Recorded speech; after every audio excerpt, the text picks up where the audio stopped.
मैं फिर से आप सबों के चरणों में प्रणाम करती हूँ। मेरा प्रणाम स्वीकार करें। तो आइए हम लोग फिर से चलते हैं।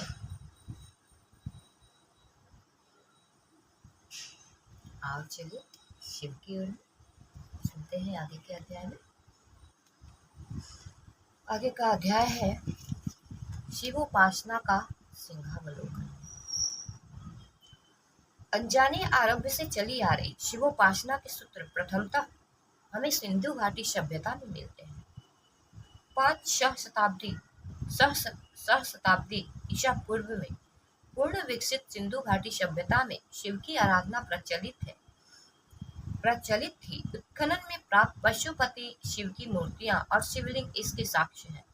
इस काल में एक देवी की पूजा के भी प्रमाण मिलते हैं। विद्वानों में मतैक्य है कि पूर्व वैदिक काल में आर्येतर जातियां शिव पूजक थी।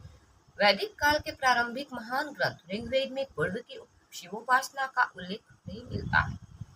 ऋग्वेद में एक देवता रुद्र की स्तुति की गई है जो कालक्रम में पशुपति है। इन्हें मूलतः प्रकृति की विनाशकारी शक्तियों का देवता माना गया है। झंझावात, वज्रपात, महामारी आदि से रुद्र संबंध है। एक भेषजों में सर्वश्रेष्ठ, मरुतों के पिता आदि माने गए हैं और स्वास्थ्य संतति उर्वरकता हेतु इनकी स्तुति की गई है। अपने शाब्दिक अर्थ गर्जना अथवा रुलाने की शक्ति धारित करने वाले रुद्र का स्वरूप ऋग्वेदीय काल से ही व्यापक होने लगा था। अथर्ववेद में रुद्र को महादेव, शिव, शंभु आदि उपाधियों से अलंकृत किया गया है। भूत पिशाचों से रक्षा हेतु इनकी प्रार्थना की गई है। रुद्र की लोकप्रियता का यजुर्वेद में और भी विस्तार मिलता है। इन्हें पशुपति, कृतिवास, गिरीश, त्र्यंबक, नीलकंठ, शिव आदि नामों से संबोधित किया गया है।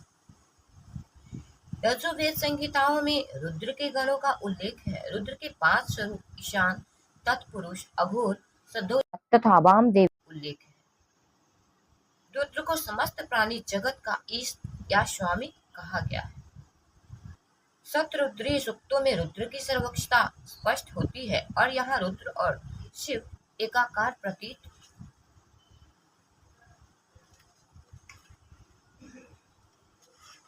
होते हैं। यजुर्वेद में शिव का भयावह एवं सौम्य दोनों स्वरूप अन्य वेदों की अपेक्षा अधिक व्यापक है। वैदिक संहिताओं, ब्राह्मण ग्रंथों, उपनिषदों एवं सूत्र ग्रंथों में रुद्र का स्वरूप वैदिक देव मंडल से पृथक, सर्वथा स्वतंत्र एवं प्रभावकारी देवता के रूप में प्रकट हुआ है। उपनिषदों के अलावा वैदिक संहिताओं, ब्राह्मण ग्रंथ तथा सूत्र ग्रंथों में यज्ञादि कर्मों का प्राबल्य है। तथापि रुद्रोपासना के प्रकरण भी दृष्टिगत होते हैं। उपनिषदों में ज्ञान के बीज अंकुरित हुए हैं। ब्राह्मण ग्रंथों में रुद्र पशुपति एवं देवाधिपति हैं। इनसे देवता भी भयभीत होते हैं। इनका विशेष आवास उत्तर अथवा उत्तर पूर्व माना गया है। उपनिषदों में रुद्र को शिव, ईश, शिव, महेश्वर आदि उपाधियों से संबोधित किया गया है। श्वेताश्वतर उपनिषद में संपूर्ण श्रद्धा रुद्र को निवेदित की गई है। अन्य उपनिषदों में भिन्न श्वेताश्वतर उपनिषद में रुद्र की स्तुति की गई है। रुद्र विश्व के अधिपति हैं। इनसे श्रेष्ठ बुद्धि, कल्याण एवं रक्षार्थ प्रार्थना की गई है। इस उपनिषद में ऋषि द्वारा रुद्र से उनके विश्व को नष्ट करने की शक्ति वाले वाहनों को कल्याणकारी बनाने की याचना का उल्लेख मिलता है। परवर्ती रचना अथर्वशीर उपनिषद में भक्तजन ज्ञान अर्जन के लिए रुद्र की उपासना करते हैं और रुद्र के अनुग्रह से भक्तों में वाणी का आविर्भाव होता है। उपनिषदों की श्रृंखला में रुद्रोपनिषद आदि में शिव को परम गुरु कहा गया है। कैवल्योपनिषद में शिव ज्ञानदाता और सदाशिव सूत्र ग्रंथों में रुद्र के साथ एक स्त्री का भी उल्लेख मिलता है। रुद्र के साथ जुड़ी देवी को उनकी पत्नी कहा गया है। गृह सूत्रों में रुद्र की पत्नी स्वतंत्र देवी के रूप में पूजित हुई है और इन्हें दुर्गा, महाकाली, महायोगिनी, शंखधारिणी आदि उपाधियां दी गई है। देवगण भी इनकी प्रार्थना करते हैं और औपनिषदिक शिव की तरह देवी भी योग और ध्यान से गम्य है। सूत्र ग्रंथों में रुद्र से संबंधित शूलगम यज्ञ का उल्लेख मिलता है। कल्याणार्थ से यज्ञ आहूत होते थे, किंतु सामान्य यज्ञ प्रक्रिया से इस यज्ञ की विधियां भिन्न और भयोत्पादक थी।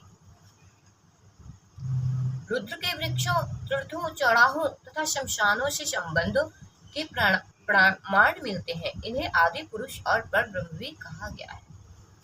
ईशा के 5 सदी पूर्व पाणिनि के 14 सूत्रों को माहेश्वर सूत्र कहा गया है।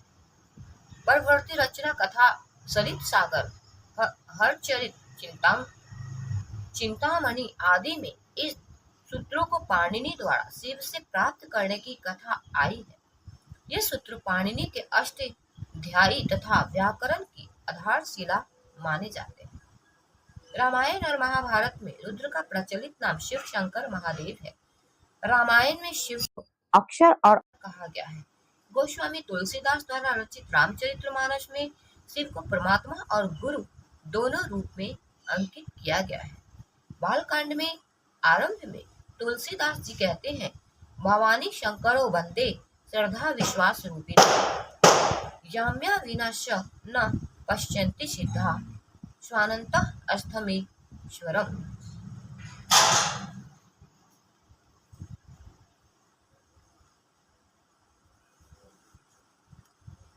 उपयुक्त श्लोक में भवानी और शंकर की ब्रह्म रूप में वंदना की गई है।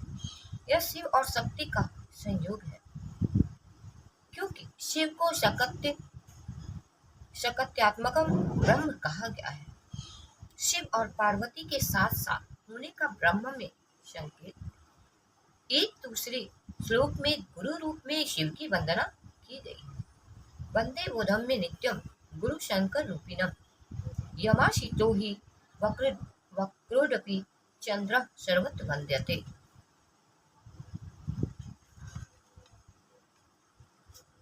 इसमें गुरु नित्य है, अर्थात ज्ञान स्वरूप है। शेष धारा ब्रह्मांड अनित्य है, मरण धर्म है। सारी पृथ्वी चराचर सहित उत्पन्न और समाप्त होती रहती है। उत्पत्ति, विकास और पराभव अर्थात परिवर्तन या विनाश इसके स्वभाव एवं गुण है, जबकि गुरु शिव रूप में इन गुणों से परे है। तुलसीदास जी रचित रामचरितमानस में पार्वती जी कहती है, तुम त्रिभुवन गुरु वेद वखाना, आन जीव पावर का जाना। विश्वनाथ मम नाथ पुरारी, त्रिभुवन महिमा विदित तुम्हारी। फिर कहती है, चर अरु अचर नाग नर देवा, सकल करहि पद पंकज सेवा। इससे स्पष्ट है कि गुरुओं के गुरु त्रिभुवन के रूप गुरु शिव ही है। नाग लोक, नर लोक और देवलोक आप शिव गुरु में पूजित, शिव में आप गुरु रूप में पूजित है। शिव के साथ उनकी पत्नी पार्वती की भी प्रार्थना की गई है। कामदेव को भस्म करने के कारण शिव को कामारी कहा गया है। शिव जगत के संरचना, संहारकर्ता और परम गुरु है। रामायण की अपेक्षा महाभारत में शिव कथाओं की अधिकता है। महाभारत का रचना काल काफी लंबा है, इसी कारण उसमें रुद्र की उपासना के प्राचीन और अर्वाचीन दोनों रूप पाए जाते हैं। महाभारत में दार्शनिक रूप से शिव को परब्रह्म माना गया है। वे असीम है, अचित्य है, विश्वसन्नता है और विश्व को अपने में समाये हुए हैं। उनसे परे कुछ नहीं, वे परम है। वे महाभूतों के एकमात्र उद्गम और एकमात्र आधार है। वे नित्य है, अव्यक्त है और कारण है। महाभारत में शिव के दार्शनिक स्वरूप एवं लोक प्रचलित व्याख्या में शिव को ईश्वर, जगत का संस्था, पालन करता और संहार करता माना गया है।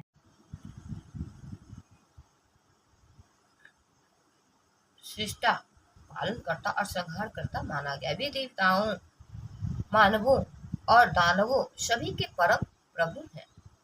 प्राचीन काल से भगवान शिव की उपासना होती आई है, वर्तमान में होती है और भविष्य में होती रहेगी। महाभारत में शिव की अभ्यर्थना इस प्रकार की गई है।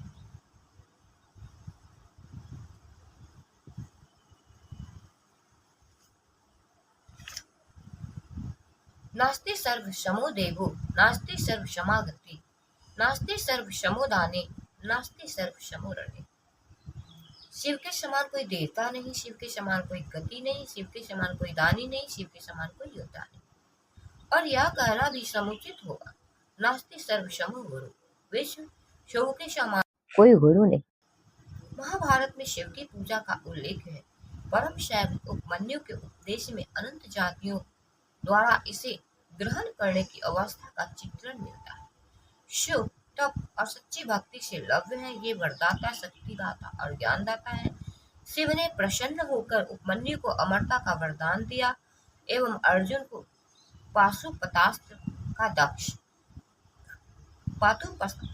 पाशुपतास्त्र का दक्ष यज्ञ के ध्वंस की कथा में शिव के मुख से विकराल वीरभद्र प्रकट होता है। महाकाव्य में शिव को ईश्वर, सर्वज्ञ तथा सर्वशक्तिमान कहा गया है। साथ ही साथ शिव के रौद्र रूप का भी उल्लेख मिलता है। शिव का प्रिय आवास शमशान है, जहाँ वे अपने गणों, राक्षसों, बैतालों, पिशाचों के संग विराजते हैं। इनके धनुष का नाम पिनाक है और वज्र का नाम शूल है। इनकी शक्ति अपराज्य है। विरोधियों के लिए शिव साक्षात काल है। युधिष्ठिर और अर्जुन एक देवी की उपासना करते हैं। यह देवी शिव की शक्ति और पत्नी है। इनका आवास पर्वत है, आंखें लाल है। देवी को इस ग्रंथ में काल रात्रि भी कहा गया है। महाभारत में पशुपातों एवं कपालिकों के उल्लेख से स्पष्ट होता है कि ईसा पूर्व की सदियों में शिव के उपासकों के कतिपय वर्ग अस्तित्व में थे, जो जन सामान्य में प्रचलित शिव की पूजा के से भिन्न आचार विचार के अनुगामी थे। महाभारत का रचनाकार ईसा की 5वीं सदी पूर्व से लेकर ईसा को शताब्दी के बाद तक का जाना जाता है। ईसा पूर्व 4वीं सदी में कौटिल्य की कीर्ति अर्थशास्त्र एवं ईसा पूर्व 2री सदी में पतंजलि के महाभाष्य में शिव की पूजा के उल्लेख मिलते हैं। पतंजलि के महाभाष्य में भागवतों, शिव तथा स्कंद की मूर्तियों का विवरण है। पतंजलि के मौर्य वंश के पतन और ईसा की 4वीं शताब्दी में गुप्त वंश के अभ्युदय के अंतराल में उदित बाहरी शासकों के काल में शिव की पूजा का प्रभाव अविरल गति से लोकप्रिय हुआ। पाशुपत मत के प्रमुख आचार्य लकुलिस ईसा की 1ली-2री सदी के ऐतिहासिक वैज्ञानिक। ईसा की प्रारंभिक सदी के साहित्यिक स्रोत मनुस्मृति, भरत मुनि के नाट्य शास्त्र, अश्वघोष के बुद्ध रचित आदि में शिव की पूजा के साक्ष्य मिलते हैं। मनुस्मृति में शिव नैवेद्य को ग्रहण करने के निषेध की चर्चा है और नाट्य शास्त्र में शिव नाट्य शास्त्र के महान आचार्य हैं। शिव ने ही भरत पुत्रों को सिद्धि सिखलाई और नाट्य कला को तांडव नृत्य दिया। कुषाण शासक विम कड़विशेष के शिव पूजक होने के प्रमाण मिलते हैं। प्राप्त स्वर्ण सिक्कों में विम कड़विशेष को महेश्वर की महिमा से मंडित किया गया है। गुप्त वंश के शासक काल में अधिकांश पुरुषों की रचना हुई है। मत्स्य पुराण, वायु पुराण और शौर्य पुराण, ब्रह्मवैवर्त पुराण, लिंग पुराण, शिव पुराण, स्कंद पुराण में शिव को परमेश्वर एवं परब्रह्म कहा गया है। वे गुरुओं के गुरु, देवताओं के देवता, महाकाल, मृत्युंजय, योगेश, कपाली आदि अनेकानेक उपाधियों से पूजित है। संसार के उत्पत्ति, स्थिति और लय के आदि कारण शिव है और वे भी वो ही ब्रह्मा, विष्णु और महेश है।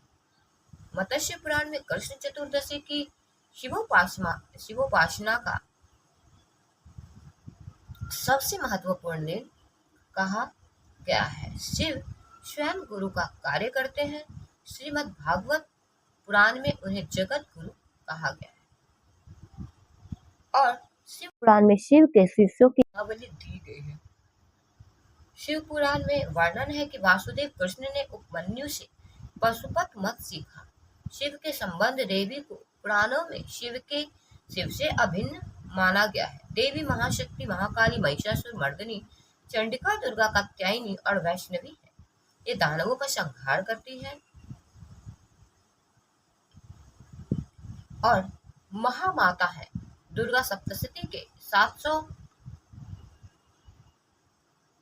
700 श्लोक मार्कंडे पुराण से उद्धृत है। पुराणों के अलावा महाकवि कालिदास की कृति कुमार संभवम में शिव पार्वती विवाह और आकाश और स्कंद जन्म की गाथा चित्रित है। कालिदास का महाकाव्य अभिज्ञान शाकुंतलम, रघुवंशम और मेघदूतम में शिव संबंधी संदर्भ मिलते हैं। प्राचीन काल से निर्वर्तमान काल तक शिव भक्ति धारा में पाशुपत, वीर शैव या लिंगायत शैव सिद्धांत, नाथ परंपरा, कपालिक आदि दर्शनों का विकास हुआ। प्राचीन आगमिक धारा तंत्राभिमुख हो गई। शैवागमों के प्रतिपाद्य विषय तांत्रिक ग्रंथों में मुखरित हो गए। 5वीं शताब्दी में दक्षिण भारत में तिरुमूलर द्वारा शैवागमों का तमिल भाषीय अनुवाद किया गया। तिरुमूलर कहते हैं कि जटाजूट और गंगा को धारण करने वाले ईश्वर गुरु रूप में प्रकट होकर हमारे दुखों का नाश करते हैं। ऐसा मेरे गुरु नंदीश्वर ने मुझसे कहा है। दक्षिण भारत में 7वीं सदी से 10वीं शताब्दी तक शिव भक्ति प्रखर हो गई। प्रमुख शिव भक्त गुहावासी शंबदर और अप्पर ने शिव की महिमा से जन साधारण को अभिभूत किया। लोक विख्यात शंकराचार्य स्वयं शैव थे। 12वीं सदी के बसावन को वीर शैवों का प्रवर्तक माना जाता है। इसी सदी में सेखीजार द्वारा पेरिय पुराण की रचना प्रारंभ हुई, जिसमें 63 तमिल शैव संतों की गाथा है। 13वीं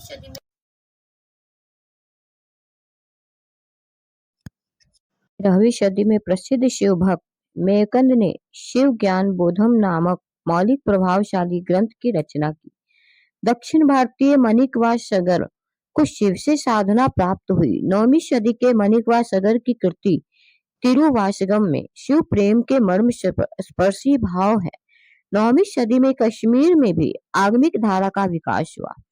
वसुगुप्त के सूत्रों के विषय में कहा जाता है कि ये शिव सूत्र उन्हें शिव से प्राप्त हुए हैं।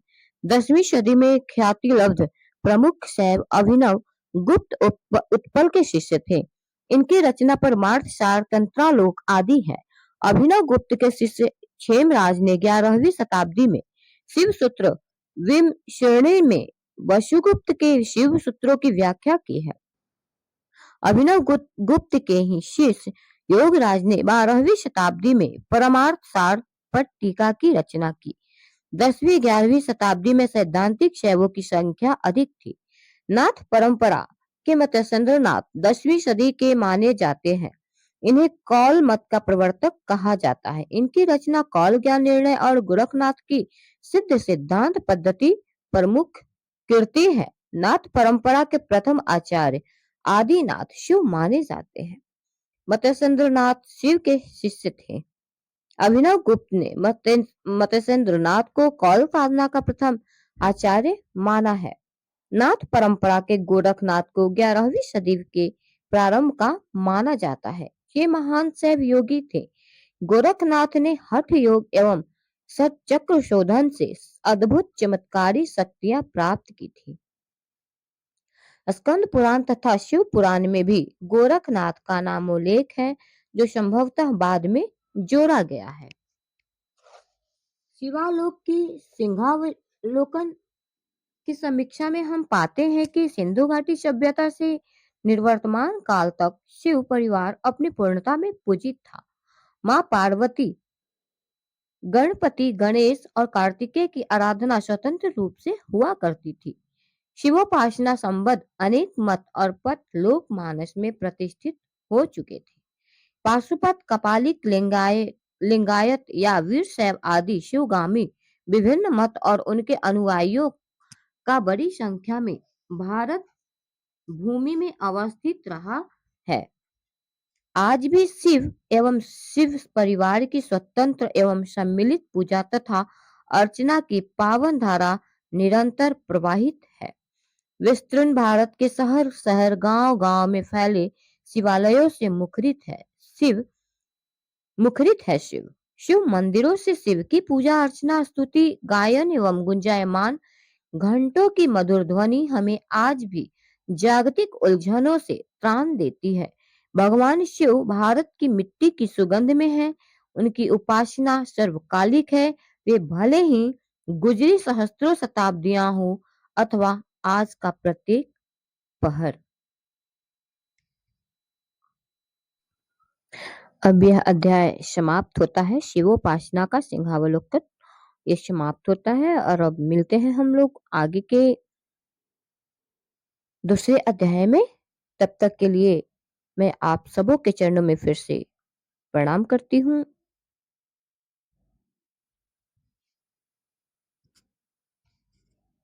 मेरा प्रणाम स्वीकार करें।